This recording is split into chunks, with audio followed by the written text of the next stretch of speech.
आप सभी श्रोता मित्रों को हार्दिक नमस्कार। प्रस्तुत है आभा श्रीवास्तव जी द्वारा लिखित कहानी कहो कल्याणी। कल्याणी के घने काले बाल पीठ पर बिखरे थे। उनका जूड़ा समेटती वह सीढ़ी से उतरकर आंगन में निकल आई। कल्याणी अब आई है, कितना काम पड़ा है? नंदिता भाभी उलाहने से बोल पड़ी। चल चटपट पीछे का कमरा मिलकर साफ कर लें, मेहमान आने वाले हैं। कल्याणी कौतूहल से पूछ बैठी, कोई खास मेहमान है क्या भाभी? हाँ, भाई है मेरा। भाभी बेहद व्यस्तता से बोल पड़ी। महीनों से बंद पड़े कमरे की कुंडी खोल कल्याणी अंदर पहुंची। पीछे पीछे भाभी भी आ गई। मैरी 2 दिन से छुट्टी पर है, सोचा अपन दोनों मिलकर सफाई कर लेते हैं। साड़ी का पल्लू कमर में लपेट कर भाभी और कल्याणी कमरे की सफाई में जुट गईं। 2 घंटे में ही कमरा धुल पूछ कर निखर गया था। कल्याणी ने खिड़की पर धुले साफ पर्दे लगा दिए।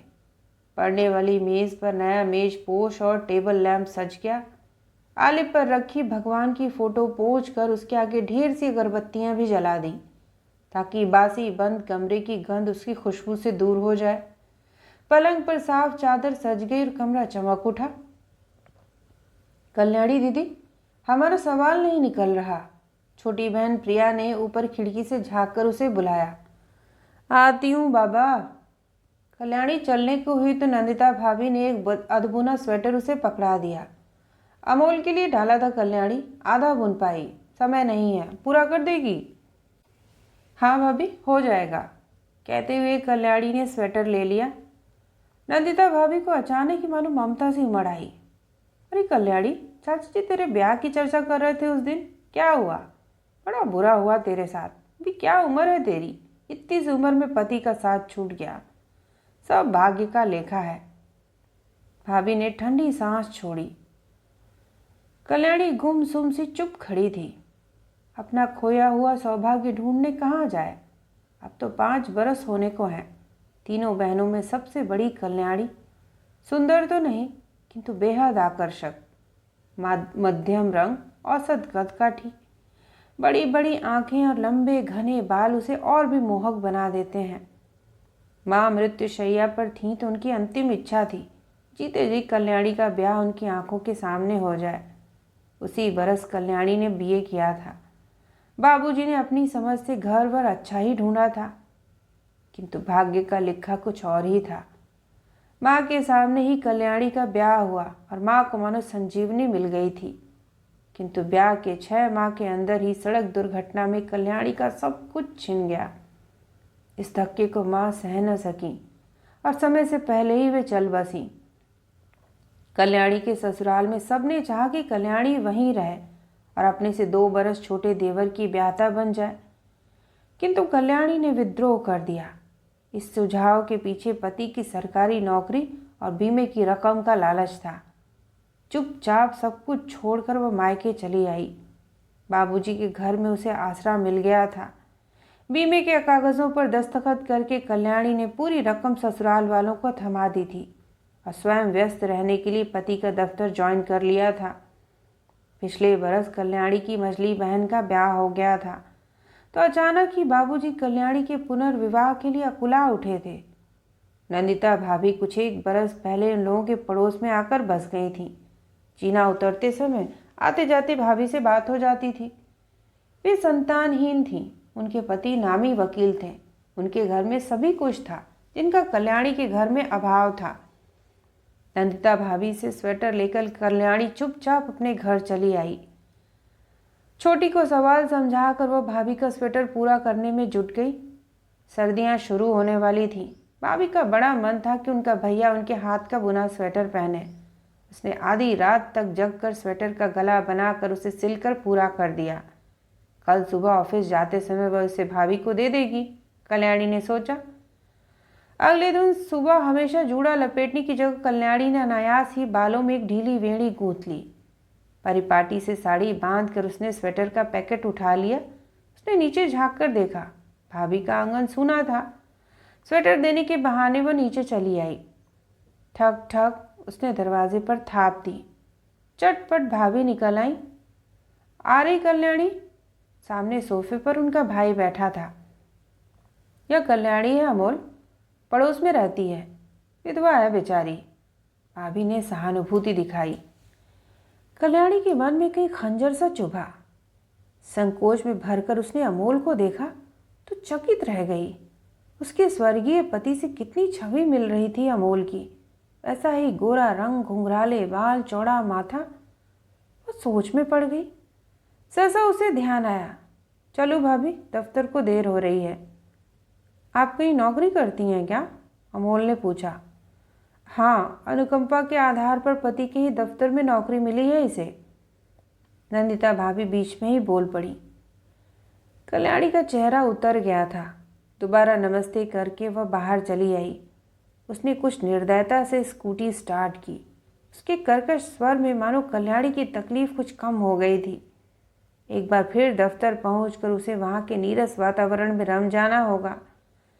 वही बेजान फाइलें, कंप्यूटर के आंकड़े, सहयोगियों के निर्लज्ज बेसुरे ठहाके।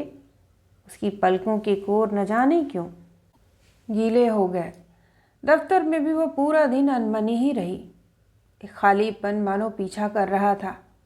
उसकी यादों में अमोल का चेहरा पीछे छोड़ते हुए बार बार एक बेहद हंसमुख आत्मीय चेहरा मुखर हो सामने आ रहा था।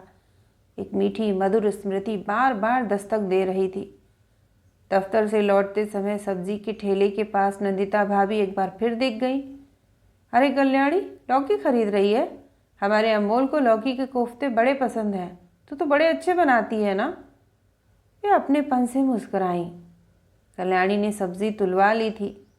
भाभी वहीं से बाजार निकल गए और कल्याणी वापस घर आई। स्कूटी खड़ी करते समय उसने देखा कि कमरे में उजाला था। न जाने क्यों कल्याणी का मन एक विचित्र सी उत्कंठा से भर गया था। आहट सुनकर अमोल बाहर निकल आया। रोज इसी समय लौटती हैं आप? जी। कल्याणी ने सब्जी का झोला उठा लिया था। हवा में हल्की सी खुनक सी थी। उसने साड़ी का पल्लू कंधे पर लपेट लिया। शनिवार रविवार को तो छुट्टी रहती होगी। उसे लगा कि अमोल उससे बात करना चाह रहा है। कल्याणी धीरे से मुस्कुराई। उस दिन तो आपकी भी छुट्टी रहती होगी। अमोल हल्के से हंस पड़ा। मैं तो यहाँ नौकरी ढूंढने आया हूँ, आपकी तरह नौकरी वाला नहीं हूँ अभी। उनकी बातचीत को एक प्रवाह मिल गया था। कल्याणी सीढ़ी पर चढ़कर ऊपर आई तो बाबूजी जाप कर रहे थे। उसे देखकर जाप बंद कर दिया। छोटी की कोई सहेली आई थी। वे दोनों अपनी बातों में मगन थी। कल्याणी ने सैंडल उतार कर सब्जी का थैला रखा। रसोई में जाकर गैस पर चाय का पानी रख दिया। उनका परिवार मध्यम वर्गीय परिवार था। कल्याणी ने बहुत दिनों बाद एक गहरी दृष्टि रसोई में घुमाई। उसके ब्याह से पहले घर की सफाई पुताई हुई थी। उसके बाद से घर का रंग रोगन नहीं हुआ था। इतना पैसा ही नहीं जुट पाया। जो थोड़ा बहुत पैसा जुटा भी तो माँ की बीमारी और मजली के ब्याह में खर्च हो गया। कल्याणी सोच में डूब गई। उसकी आंखों के सामने नंदिता भाभी का बेहद सजा संवरा घर घूम गया। चाय लेकर वो बाबूजी के निकट ही बैठ गई। बाबूजी ने उसे तरल दृष्टि से देखा और एक बार पुनः पूछ बैठे, बेटा, कुछ अपने बारे में भी सोच रखा है तूने? कल को छोटी भी ब्याह कर चली जाएगी, कब तक बैठा रहूँगा? एक रिश्ता लाए थे सदानंद चाचा, तू कहे तो बात चलाऊं? लड़का वकील है, 2 छोटे छोटे बच्चे छोड़कर पहली पत्नी नहीं रही। उन्हें घर संभालने वाला कोई चाहिए। कल्याणी चाय की प्याली के इर्द गिर्द हथेली घुमाती रही, फिर धीरे से उठकर रसोई में चली गई। लौकी छीलते समय उसे याद आ गई कोफ्तों वाली बात। अनजाने में ही बेसन भून कर उसने लौकी कद्दूकस कर डाली। छोटे छोटे कोफ्ते बनाकर तरी में डाल दिए उसने। अलग से एक बर्तन में कोफ्ते निकाल कर उन्हें बड़े करीने से सजाकर छोटी के हाथ उन्हें भाभी के घर भिजवा दिया। रात को रसोई समेटते समय आज बरसों बाद कल्याणी का मन कुछ गुनगुनाने का कर उठा। उसे याद आया कि वह भी कभी बेहद सुरीला गाती थी। समय और परिस्थिति की मार ने उसका संपूर्ण संगीत ही शुष्क कर दिया। इतने बरसों से उसने अपने विषय में कुछ सोचना ही छोड़ दिया था। एक मशीनी दिनचर्या ही उसके पास शेष रह गई थी। आज न जाने क्यों अमोल को देखकर उसका मन चंचल हो उठा था। इसे वह किसी भावना का नाम देने में असमर्थ थी। कल्याणी जान रही थी कि अमोल उसके लिए आकाश कुसुम है, किंतु फिर भी वो विवश थी। उसके अंतस में एक अनदेखी अजानी पीड़ा दूर तक धंसती चली गई। क्या अमोल भी कुछ ऐसा ही सोच रहा होगा? कुछ दिन ऐसे ही बीत गए। आते जाते कल्याणी को कभी कभी अमोल की झलक मिल जाती थी। मुस्कुराहट का आदान प्रदान हो जाता। कुछ परिवर्तन कल्याणी ने स्वयं में भी देखा था। न जाने कैसी मोहकता उसके भोले चेहरे को और सौम्य बना गई थी। उस दिन दफ्तर जाते समय नंदिता भाभी ने फिर टोक दिया, कल्याणी, अमोल को उसके इंटरव्यू के लिए जाना है, तू छोड़ देगी क्या? तेरे भाई साहब बाहर गए हैं, कार भी ले गए हैं और अमोल के पैर में चोट लग गई है। इतने में अमोल लंगड़ाता सा बाहर निकल आया। क्या जीजी, मैं चला जाता खाम खा। कल्याणी को देखकर वह चुप रह गया। आइए, कल्याणी हंसकर बोली। अमोल पीछे बैठ गया। मोड़ पर जाकर उसने स्कूटी रुकवा ली। आप बैक सीट पर बैठिए, मैं चला लूँगा, अमोल ने कहा तो कल्याणी चकित रह गई। उसने देखा कि अमोल के पैर में कोई मोच नहीं थी। मैं तो आपसे बात करने का बहाना ढूंढ रहा था, इससे बेहतर और कुछ नहीं हो सकता था। वह दुष्टता से मुस्कुराया तो कल्याणी कानों तक लाल पड़ गई।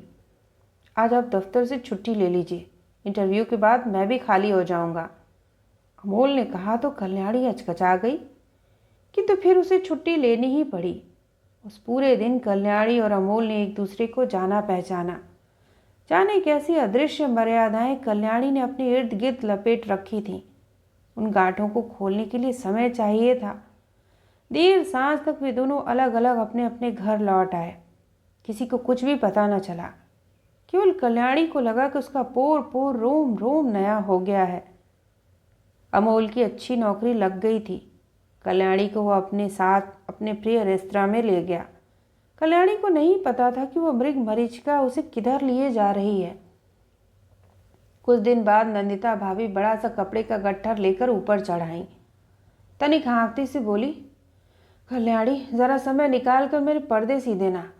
असल में अमोल के लिए रोज ही कोई न कोई लड़की वाला आ जाता है, कभी भी रिश्ता पक्का हो सकता है। कल्याणी के मन में पीर सी उठी।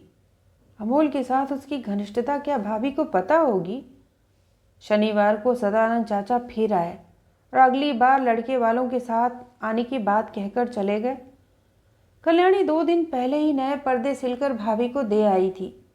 रविवार को उसने मीठी सेवइयां बनाई थी, सो देने चली गई। वे लोग कहीं जाने को तैयार खड़े थे। कल्याणी सकुचा गई। हम लोग अमोल के लिए लड़की देखने जा रहे हैं, तू भी चल, जा झटपट तैयार हो जा। भाभी ने अपनापन दिखाया। नहीं भाभी, मैं क्या करूंगी जाकर।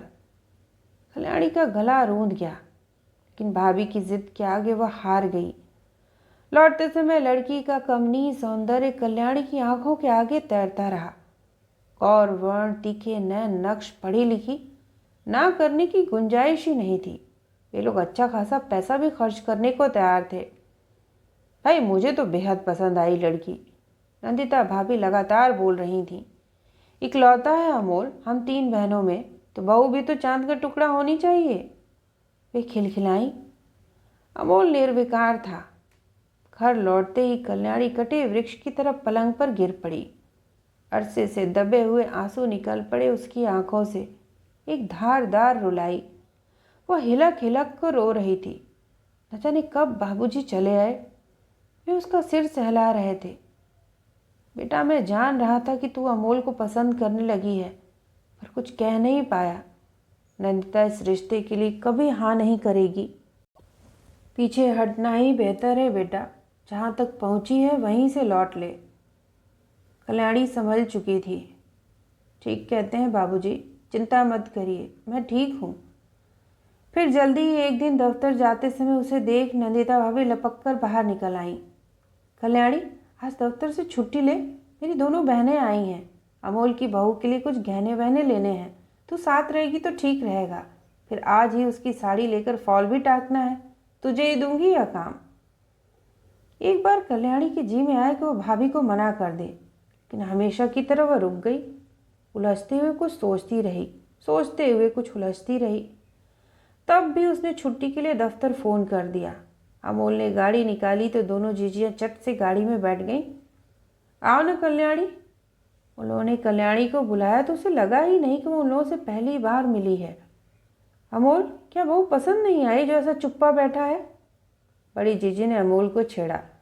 अरे हाँ, अमिता भी तो आ रही है ना यहाँ, वहाँ उसी के साथ तो शॉपिंग करनी है। छोटी जीजी बोली, चलो हम भी तो देखें नंदिता जीजी की पसंद। दोनों खिलखिलाई। मार्केट में अमिता भी आई थी। दोनों बहनें उस पर निहाल हुई जा रही थीं। वे उसे छेड़ रही थीं, किंतु अमिता बिल्कुल तटस्थ निर्विकार चुप थी। दुकान पर साड़ियाँ पसंद करते समय, सगाई की अंगूठी लेते समय अमिता की चुप्पी असामान्य थी। ब्याह तय हो जाने पर लड़कियां शर्माई सी रहती हैं, सलज्ज छुई मुई सी, तो अमिता की रुखाई सभी को खटक रही थी। सगाई का सामान लेकर वे लोग लौटे तो दोनों ही बहनें कुड़ी हुई थीं।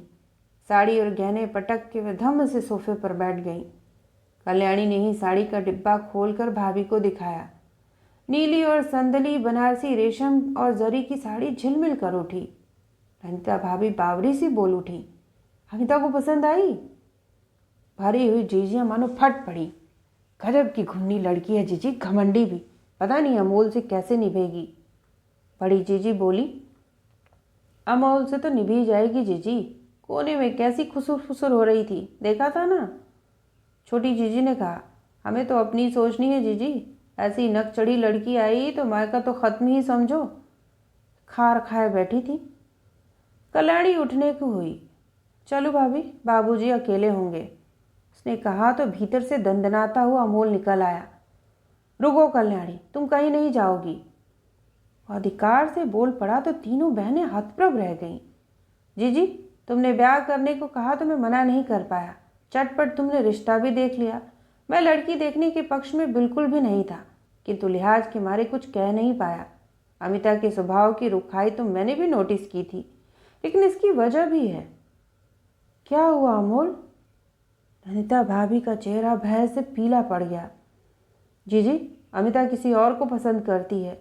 घर वालों के दबाव में आकर उसने हाँ की है। घर वाले अमिता की पसंद से सहमत नहीं हैं, लेकिन अमिता को विश्वास है कि देर सवेर घर वाले मान ही जाएंगे। इसीलिए वो चाह रही है कि हम लोगों की तरफ से ही मना हो जाए। बस यही अनुरोध था जो उसने मुझसे किया। मेरा मन भी कहीं और जुड़ा है जीजी, लेकिन अभी बहुत देर नहीं हुई है। मैं भी इस ब्याह से, इस रिश्ते से इनकार करता हूँ। कहते हुए अमोल हाँफ गया। कल्याणी स्तब्ध थी। अमोल सीधी बेझिझक दृष्टि से उसे देख रहा था। वह संकोच से भर उठी। तुमने अपने बारे में क्या सोचा है कल्याणी? अमोल का स्वर गूंजा तो वह चौंक उठी। मैं अब क्या सोचूंगी अपने बारे में, सब कुछ तो बीत गया। कल्याणी टूटे रोए स्वर में बोली। उसकी पलकों की कोरों पर रुके हुए 2 आंसू बाहर आ गए। क्यों, अभी उम्र क्या है तुम्हारी? इतनी जल्दी जीवन से हार मान लोगी? क्या अपने बारे में सोचने का अधिकार तुम्हें नहीं है? सारी उम्र ऐसे ही बैरागन बनकर काट दोगी या समाज परिवार की मर्यादा ढोटी तो होगी? कहो कल्याणी, एक बार कहो कि तुम्हें भी नई उम्मीदों के साथ अपना जीवन जीना है। सुबह जिस घर में इतनी चहल पहल और रौनक थी, वही घर शाम को कितना भाएं भाएं कर उठा था। उसी सन्नाटे में अमोल का स्वर गूंज रहा था। शोरगुल सुनकर बाबूजी नीचे उतर आए थे। कुछ पल बीत गए। अमोल प्रश्नवाचक दृष्टि से कल्याणी को देख रहा था। मुझे ऐसा कोई कहाँ मिलेगा अमोल, जो इस विपदा में आकर मेरा हाथ थामेगा? आज तो कुंवारी लड़कियों का ब्याह भी कठिनाई से होता है, फिर मैं तो विधवा हूँ। कल्याणी ने तनिक कड़वे स्वर में कह ही दिया। क्यों नहीं मिलेगा कल्याणी? तुम पहले अपना मन तो पक्का करो। जहाँ चाह है वहाँ राह तो बनेगी। अमोल, यदि यह प्रस्ताव तुमसे करूं तब? कल्याणी व्यंग से हंसकर कुछ कड़वे स्वर में बोली, मानो वह जानती थी कि अमोल अपना मन होने के पश्चात भी बहनों के सम्मुख उसे अपनी परिणीता बना लेने का प्रस्ताव कभी नहीं रख पाएगा। किंतु अमोल शायद इसी पल की प्रतीक्षा में था। कल्याणी, अगर तुम सीरियस हो तो मैं पूरे हौशो हवास के साथ इस प्रस्ताव को स्वीकार करता हूँ। अमोल दृढ़ स्वर में बोला। उसने आगे बढ़कर कल्याणी का हाथ थाम लिया। मैं अपने सभी आदरणीय बड़ों और भगवान को साक्षी मानकर तुम्हें स्वीकार करता हूँ कल्याणी। कल्याणी चकित थी। उसकी उज्जवल भविष्य का नक्शा क्या विधाता स्वयं खींच रहा था। जाने कैसे भाग्य का लिखा सत्य उसके मुख से अपने आप निकल पड़ा था। उसके होठों पर एक नन्ही सलज्ज शर्माई सी मुस्कान फूट पड़ी। सपनीली आंखों पर पलकें झुकाई, चेहरा एक मीठी उजास से भर गया। नंदिता भाभी, उनके पति, दोनों जीजियां सभी अवाक थे। उन्होंने पूरे नाटक का अंत उन्हें ही करना था। सभी भीतर चले गए। कुछ देर बाद नंदिता भाभी प्रकट हुई। ठीक है अमोल, तू जैसा चाहता है वैसा ही होगा। तेरी खुशी में ही हम सबकी खुशियां हैं। वे भावुक हो गई थी। उसी समय क्षमा मांगते हुए अमिता के घर से फोन आ गया। उससे निपटकर भाभी कल्याणी के निकट आ बैठी। कल्याणी झेप रही थी। उसी के कारण नंदिता भाभी का गोरी उजली बहू लहाने का स्वप्न चूर हुआ था। तभी बड़ी जीजी ने पूजा घर में जाकर शंख फूंक दिया। छोटी जीजी चट दौड़ी आई। उन्होंने कल्याणी के सिर पर नई रेशमी साड़ी का आंचल डाल दिया। कल्याणी की उंगली में अमोल की पहनाई अंगूठी दमक रही थी। उसने अनुराग भरी आंखों से अमोल को निहारा। उसे लगा आज बरसों बरस की लंबी अंतहीन सुरंग से निकलकर वह इंद्रधनुष के सतरंगे आंगन में आकर खड़ी हो गई है। तो यह थी आभा श्रीवास्तव जी द्वारा लिखित कहानी। सुनने के लिए आप सभी का धन्यवाद।